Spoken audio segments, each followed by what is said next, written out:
Hello दोस्तों, आज फिर से आपका हमारे स्टोरी चैनल टेल ट्विस्ट में हार्दिक स्वागत है। आज हम फिर से आप लोगों के लिए एक अच्छी सी कहानी लेकर आए हैं।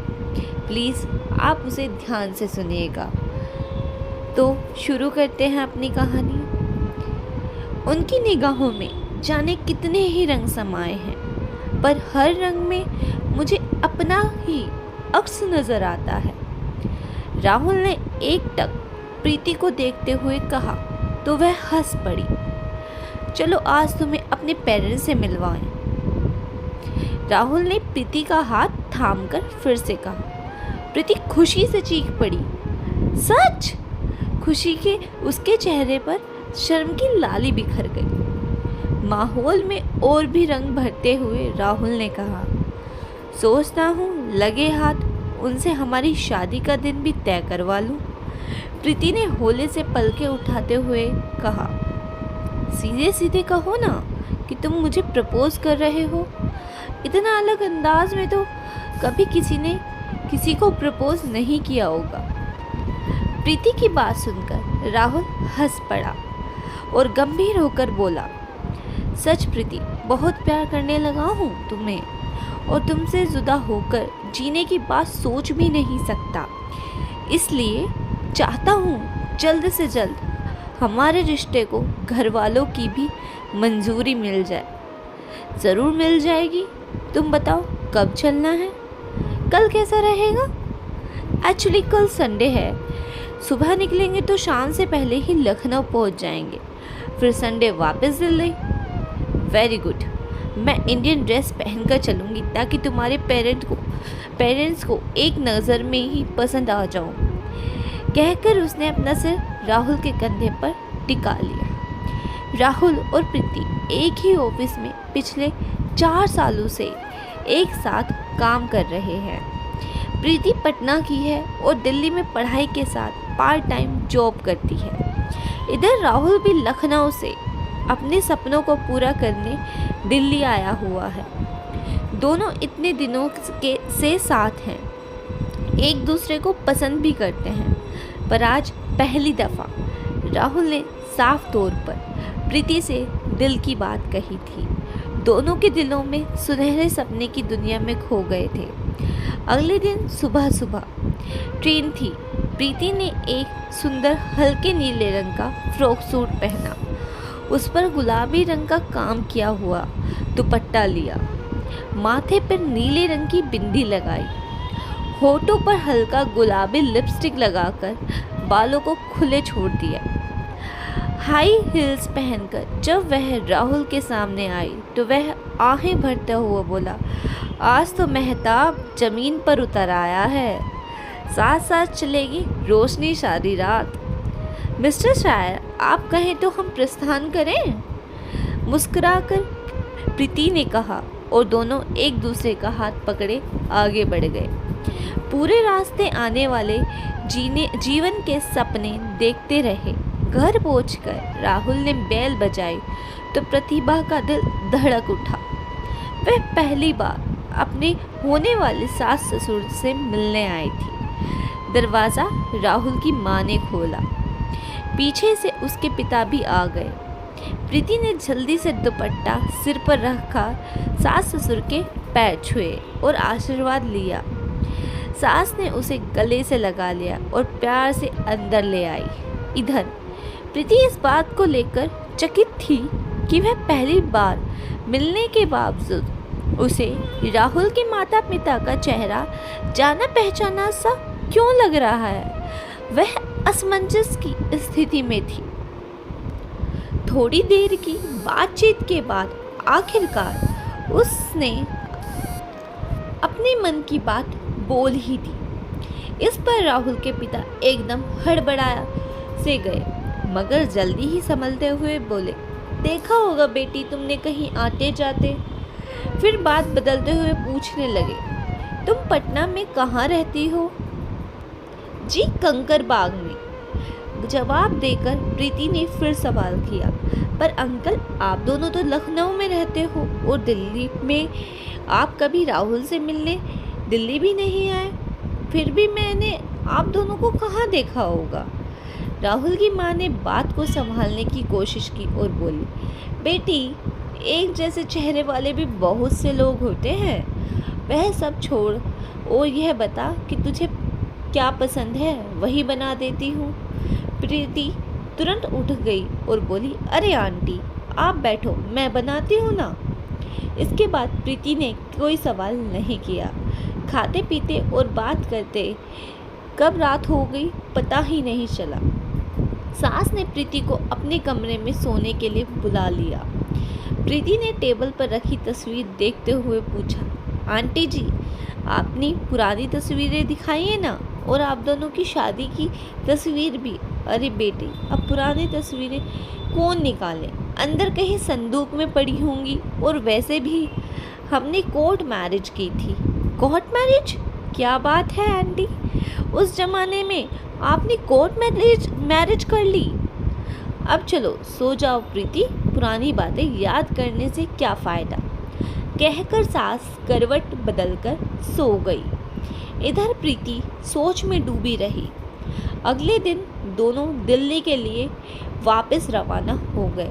प्रीति के मन में अभी भी कुछ उलझनें थी, मगर राहुल बहुत खुश था। प्रीति को लेकर उसके माँ बाप का रिस्पॉन्स पॉजिटिव जो था। प्रीति ने अपने मन की बात राहुल को नहीं बताई।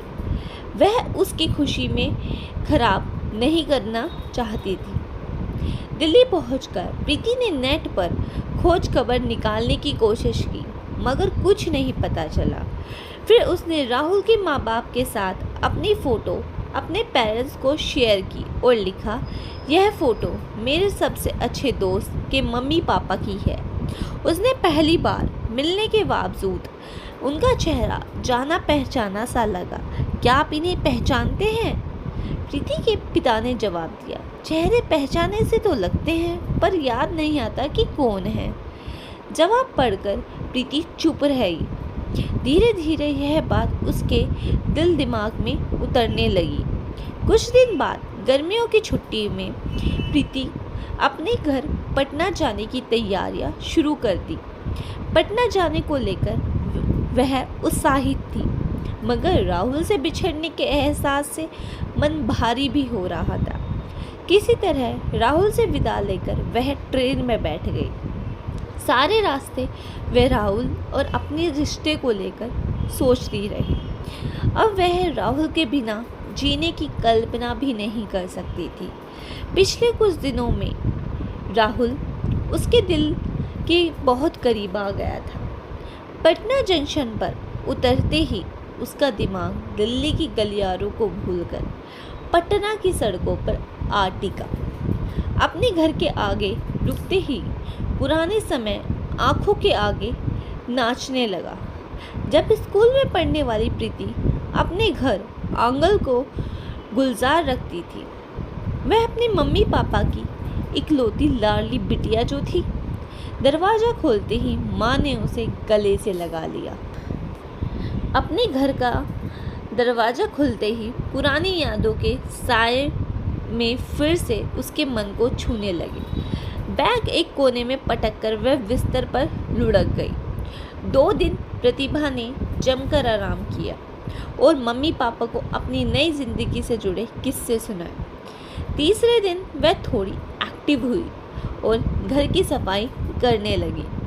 सफाई के दौरान उसे जाले लगी एक पुरानी तस्वीर दिखी। तस्वीर करीब 30-35 साल पहले की थी, जब उसके मम्मी पापा कॉलेज में थे। जाले पोंछकर प्रतिभा ध्यान से तस्वीर देखने लगी कि अचानक उसे तस्वीर में राहुल के पिता दिखाई दिए।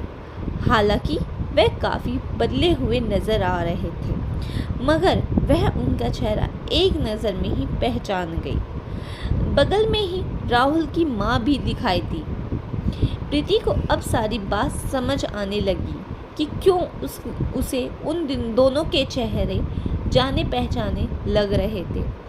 बचपन में उसने कई बार वह फ़ोटो बहुत ध्यान से देखी थी, पर उसे अब तक यह समझ नहीं आया था कि उसके मम्मी पापा ने राहुल के पेरेंट्स की फ़ोटो क्यों नहीं पहचानी, जबकि वे कॉलेज में साथ थे।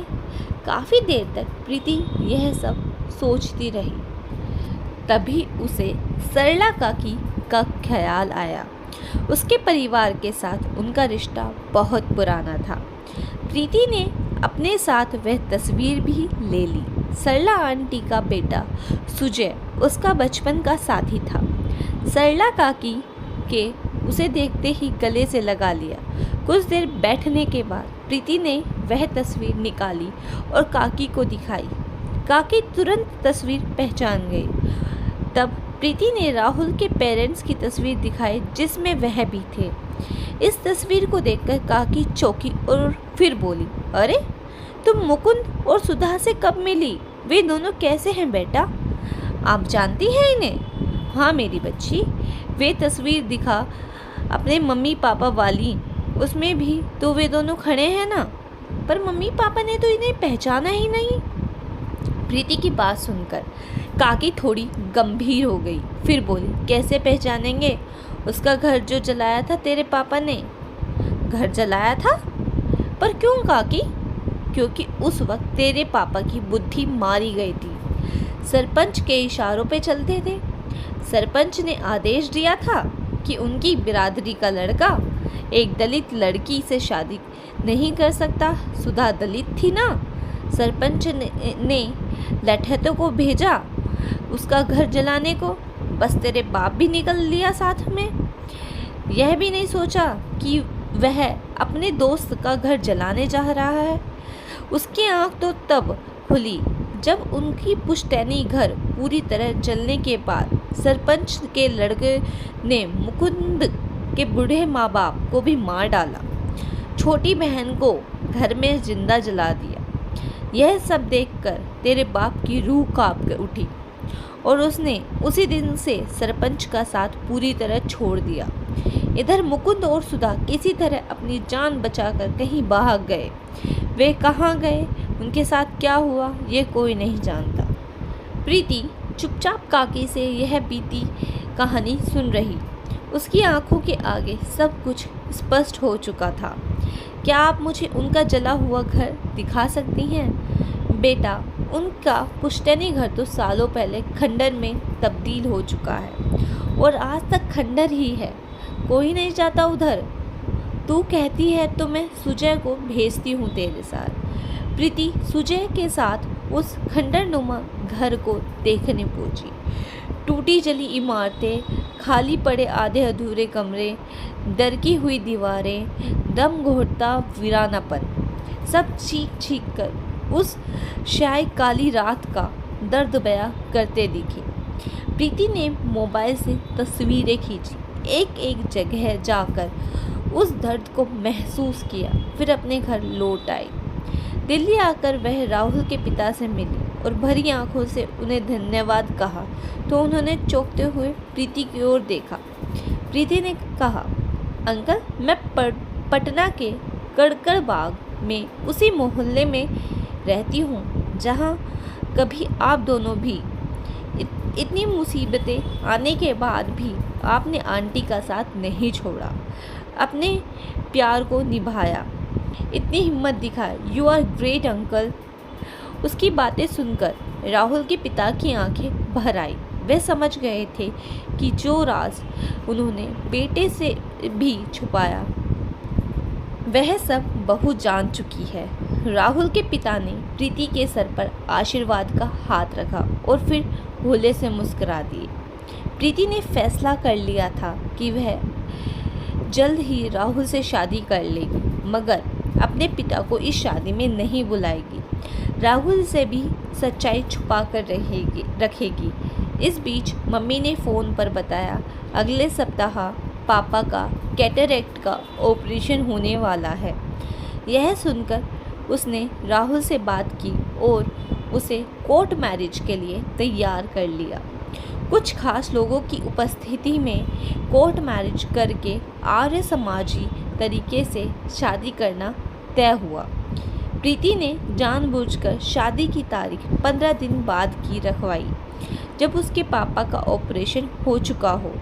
और उसकी शादी में केवल उसकी मम्मी ही आ सके। शादी वाले दिन प्रीति की मम्मी ने राहुल की मम्मी को देखा तो खुद को रोक नहीं सकी और सुधा कहकर एकदम से उनके गले लग गई।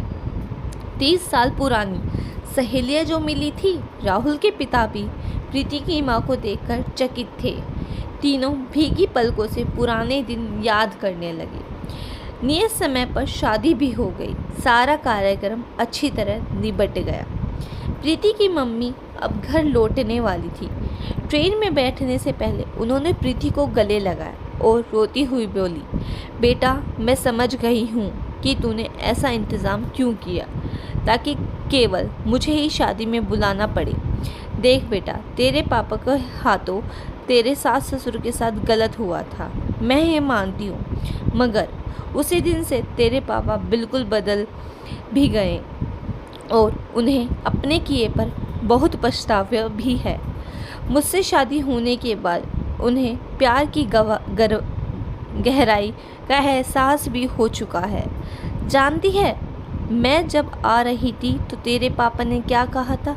क्या कहा था माँ? उन्होंने कहा, मुझे लग रहा है मेरी बच्ची मेरे पाप धोने वाली है। वह उसी दलित लड़के के बेटे से शादी करने वाली है जिनके परिवार को मेरी आंखों के आगे मार दिया गया और मैंने कोई विरोध भी नहीं किया। मैं सालों से यह दर्द और पछतावा दिल में लिए जा रहा था। मेरी बच्ची उनसे रिश्ता जोड़कर मेरी ज़िंदगी का दर्द थोड़ा कम देगी। सच्ची मम्मी? पापा सब कुछ समझ गए? प्रीति की आंखें भर आई। हाँ बेटा, और वे तुझसे बात करके आशीर्वाद देने की हिम्मत ही नहीं जुटा पा रहे थे। उन्हें लगता है कि तू उन्हें माफ़ नहीं कर पाएगी। ऐसा नहीं है मम्मी, पापा को कहना हम जिंदगी की नई शुरुआत करेंगे। कहकर उसने मम्मी को गले से लगाया। उसकी आंखों में आंसू, खुशी के आंसू थे। कैसी लगी ये स्टोरी आपको? प्लीज़ हमें कमेंट बॉक्स में बताना। Thank you very much and हमारे चैनल को ज़रूर सब्सक्राइब करें और वीडियो को ज़रूर लाइक करें।